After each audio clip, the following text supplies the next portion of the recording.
सीताराम सीताराम सीताराम सीताराम सीताराम। एक बार फिर रामचंद्र भगवान की।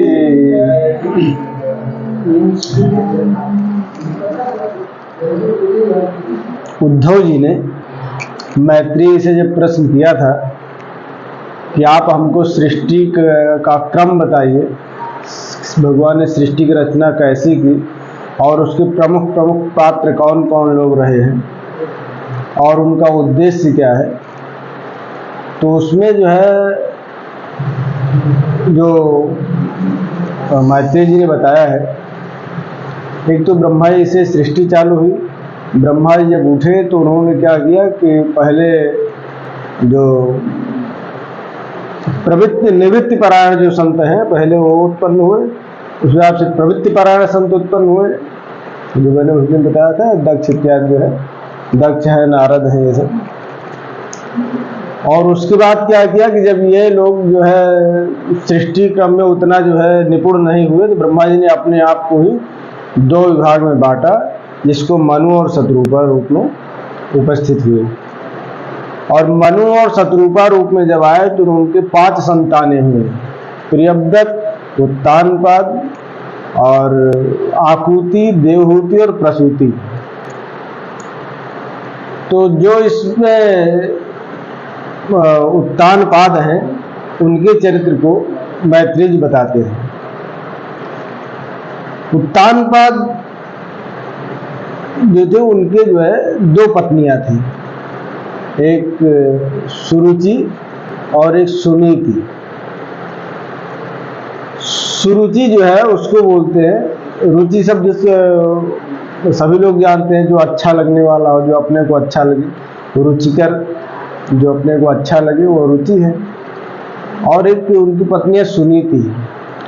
सुनीति सबको जो है पसंद नहीं आती, अच्छी अच्छी चीज़ें जो है, अच्छी अच्छी बातें सबको, बातें तो उसकी अच्छी लगती है, लेकिन जहाँ पर खुद कर्म करना होता है वहाँ के लिए उसको संभालना आसान नहीं होता है। तो सुनीति पहला तो क्या, जैसे हम लोग क्या, जैसे आज वर्तमान में पूरे संसार में हर एक व्यक्ति क्या सोचता है, हम ये सोचते हैं कि प्रत्येक व्यक्ति धार्मिक हो जाए, बड़ा बड़ा अनुष्ठान करे, खूब बढ़िया अच्छे से मंदिर जाए, पूजा करे, बढ़िया शांति सद्भावना से रहे, किसी को कोई दुख न दे, किसी का जो है धन न ले, और जितना हो सके उतना लोगों का सहयोग करे। और लोग कहते भी आजकल पता नहीं कैसे कैसे लोग हो रहे हैं कि किसी का मन नहीं मिलता, और अगर थोड़ा सा 2 बात हो जाती है सीधा गाली गलौज करने लग जाते हैं। तो हर कोई ये क्या सोचता है कि हम मतलब हमको छोड़ करके बाकी अन्य जितने हैं वह सब धार्मिक हो जाए। तो सोच लीजिए कि धर्म की कितनी बड़ी आवश्यकता है। सबसे ज्यादा जरूरत किसकी है? धर्म की है। और लोग क्या सोचते हैं जो है हमको न कुछ करना पड़े, बाकी सब लोग क्या हो कि अच्छे बने रहें, बढ़िया साफ सुथरा रहें, जितनी जो है सबका घर जो है अच्छा पवित्र है, बढ़िया खूब अच्छे से बना रहे। लेकिन इसके सबके मूल में हमारा कोई योगदान न रहे हम सबसे धन लेते रहे और हमको काम करना न पड़े। काम के बदले जो धन मिलता है उससे लोग संतुष्ट नहीं रहते। पंडित जी हम जितना काम करते उतना हमको फल मिलता नहीं है तो इसके सबके मूल में क्या है कि हर कोई सुनीति को अपनाना इतना आसान नहीं है। उत्तानपाद कौन है? उत्तानपाद समस्त इस पूरे संसार में जितने मनुष्य प्राणी हैं वो सब उत्तानपाद ही हैं। तो उत्तानपाद की कितनी पत्नियां हैं? 2 पत्नियां हैं, एक सुरुचि और एक सुनीति। एक दिन क्या हुआ, उत्तानपाद अपने बालक को, सुरुचि से जो उत्पन्न बालक है उसको बड़े लाड प्यार से अपने गोद में बैठा करके राज सिंहासन पर उसको दुलार कर रहे थे, उसको खिला रहे थे ऐसे। और लाड प्यार करते समय ही वह सुनीति माता का जो बालक ध्रुव था वह भी वहीं पर ऐसे खेलते हुए अपने मित्रों के साथ वहीं पहुंच गया तो उसकी भी ये इच्छा हुई कि पिताजी हमको भी अपनी गोद में बैठाएं और जैसे उत्तम भैया को जो है लाड़ प्यार करें उसी प्रकार से हमको भी लाड़ प्यार करें। परंतु इतने पर क्या हुआ कि सुरुचि वहीं पर आ गई। सुरुचि जैसे ही वहां पर आती है तो आते ही देख करके उनको ध्रुव को कहा कि आपको यहाँ पर बैठने का अधिकार नहीं है। अगर यहाँ बैठना है तो सबसे पहले आपको भगवान से प्रार्थना करो कि हमारे गर्भ से तुम्हारा जन्म हो। जब हमारे गर्भ से जन्म होगा तब तुम राजा के सिंहासन पर बैठ सकते हो, अपने पिता की गोद में बैठ सकते हो। इस गोद में बैठने के लिए तुमको बहुत तप करना पड़ेगा। और इस प्रकार से बोलते हुए सुरुचि ने क्या किया, ध्रुव का हाथ पकड़ करके और उनको जो है कहा भाई तुम बाहर चले जाओ, यहाँ जो है आपका स्थान नहीं है। ऐसा जब सुरुचि ने कहा तो उस बालक ध्रुव को बड़ा कष्ट हुआ।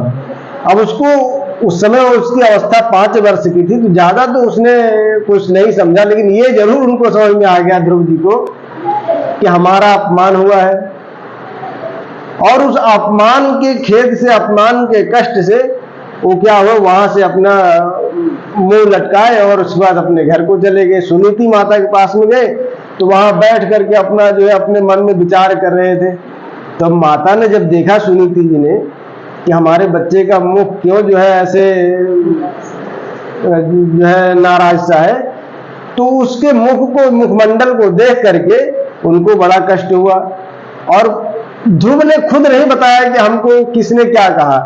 जो ध्रुव के और बच्चे थे, जो मतलब उनके जो मित्र मंडली थी, उनसे पता लगा। उन मित्रों ने बताया कि ध्रुव भैया को ऐसे ऐसे जो है सुरुचि माता ने डांटा है, ऐसे ऐसे उन्होंने कहा है। इतना सुन करके सुनीति का जो कष्ट है वह और बढ़ गया। सुनीति का जो कष्ट है वह और ज्यादा बढ़ गया। किसी के पुत्र को अगर कोई व्यक्ति ऐसे अपमान करता है तो उस माता पिता को बहुत कष्ट होता है। और ध्रुव को सबसे बड़ा कष्ट तब हुआ कि जब वहां पर सुरुचि उनको डांट रही थी तो ध्रुव ने अपने पिताजी की तरफ भी देखा, लेकिन पिताजी भी उस समय पर कुछ नहीं बोल पाए। इससे वो ध्रुव जी को और ज्यादा उनके हृदय में आघात पहुंचा था। तो ऐसा जो है सुनीति ने जब सुना तो ध्रुव को पहले तो उनको गुस्सा बहुत आया, परंतु उन्होंने अपने क्रोध को पी लिया। सुनीति माता ने यह देखा कि हमारे बच्चे में कहीं द्वेष भावना न उत्पन्न हो जाए। बच्चों में हमेशा क्या करना चाहिए कि अच्छी उसकी भावना बनी रहे, इसलिए उसको अच्छा ही जो है उत्तम से उत्तम ज्ञान की बातें उसको बताना चाहिए, ज्ञान की कहानियां बताना चाहिए। तो उन्होंने ये सोचा कि हमारे बच्चे को कहीं जो है किसी प्रकार से द्वेष न उत्पन्न हो जाए, और द्वेष युक्त हुआ व्यक्ति संसार में बड़ा दुखी होता है। द्वेष न उत्पन्न हो जाए इसके लिए उन्होंने क्या किया, अपने बच्चे को गोद में ले लिया और गोद में लेने के बाद में उनको समझाया कि बेटा सुरुचि माता तुम्हारी जो है वो उन्होंने जो बात कही वो एकदम सही बात कही। उन्होंने गलत क्या कहा है?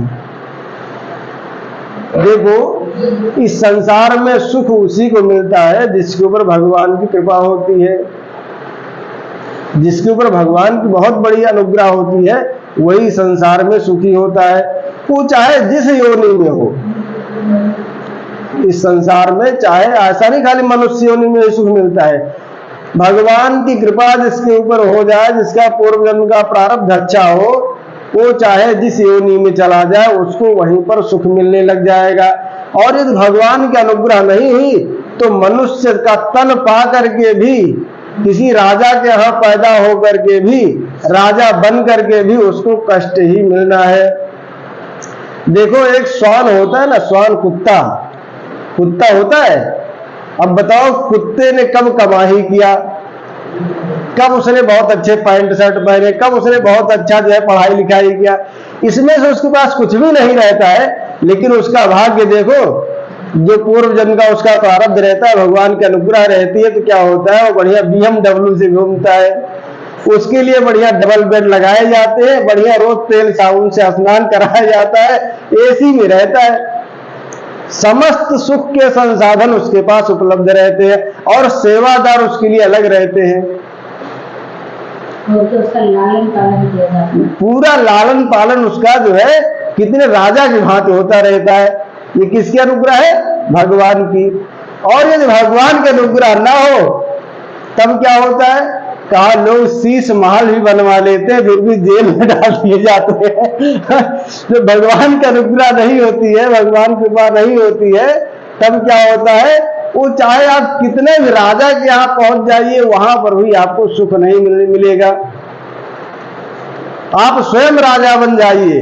यहाँ देख रहे हैं कि कितना अच्छा शीश महल बनाया गया।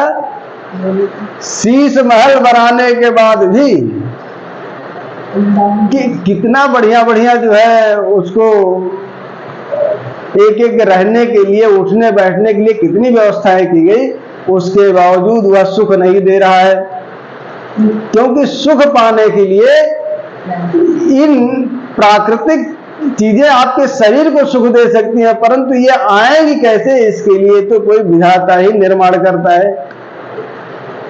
तो सुनीति माता ने कहा कि हे बेटा, हे पुत्र, जो सुरुचि माता ने आपको बताया है उन्होंने कोई गलत नहीं बताया। हालांकि उन्होंने थोड़ा सा क्रोध में तुमको बताया, लेकिन उनकी बात को तुम बिल्कुल बुरा मत मानना, उनकी बात को जरा से भी ध्यान मत देना। उन्होंने एकदम ठीक कहा है।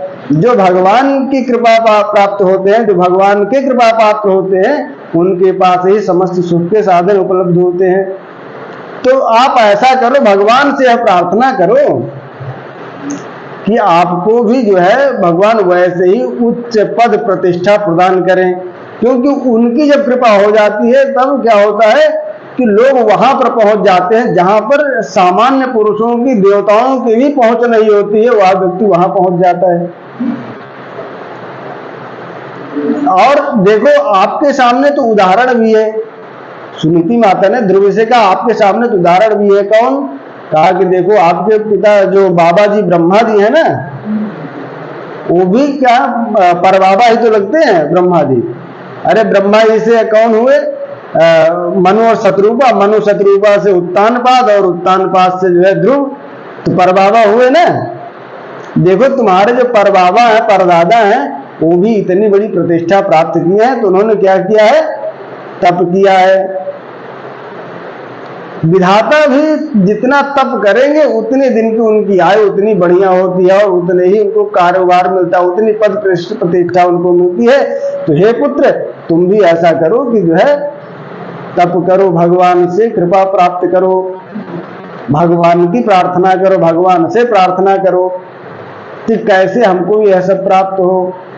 इस प्रकार से माता जी ने बहुत समझाया। तो ध्रुव ने मन ही मन अपने मन में विचार किया कि हमको क्या करना चाहिए, भगवान कैसे प्रसन्न होते हैं, भगवान के लिए क्या करना चाहिए। क्योंकि अब अबोध बालक था, लेकिन अब माता ने कहा है कि भगवान ही जो है ये पद प्रतिष्ठा दे सकते हैं। तो उस बालक के मन में एक इच्छा होगी कि अब हमको भगवान को प्राप्त करना है, और भगवान कहाँ मिलेंगे इसका ज्ञान नहीं है। तो दूसरे दिन वो सुबह में उठे तो अपनी माता से कहा कि माता जी, मैं भगवान को प्राप्त करने जा रहा हूं। तो तुरंत सुनीति माता ने कहा कि बेटा, अभी तो तुम बच्चे हो, अभी छोटे हो, और भगवान को तो तुम जानते भी नहीं हो, तो कैसे उनको प्राप्त करोगे। लेकिन उन्होंने कहा, ध्रुव जी ने कहा, नहीं माता जी, हम जो है भगवान को प्राप्त करेंगे, और जो भी करना पड़ेगा हम सब करेंगे, जाकर के हम भगवान से प्रार्थना करेंगे।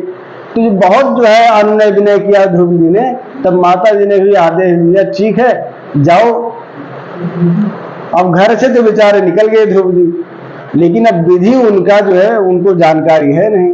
तो विधि की जानकारी के लिए जब उनके जो पिताजी के जो मनुष्य ब्रह्मा जी के जो पुत्र नारद जी हैं, उनके मन में इच्छा हुई कि हमारा एक नाती है, वो घर से तो निकल गया परंतु उसकी विधि उसको जानकारी नहीं थी, इसलिए हम चल करके उसको जानकारी देते हैं कैसे उपाय करना चाहिए, कैसे भगवान को प्रसन्न करना चाहिए।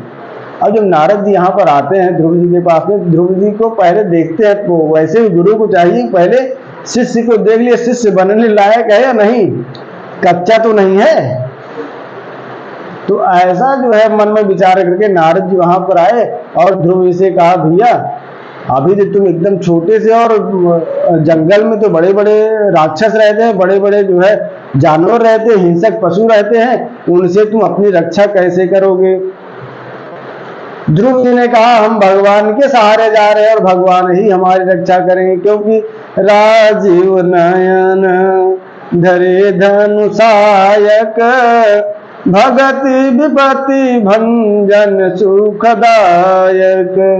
भगवान ने तो स्वयं ही प्रार्थना किया है, स्वयं ही उन्होंने कहा है ना।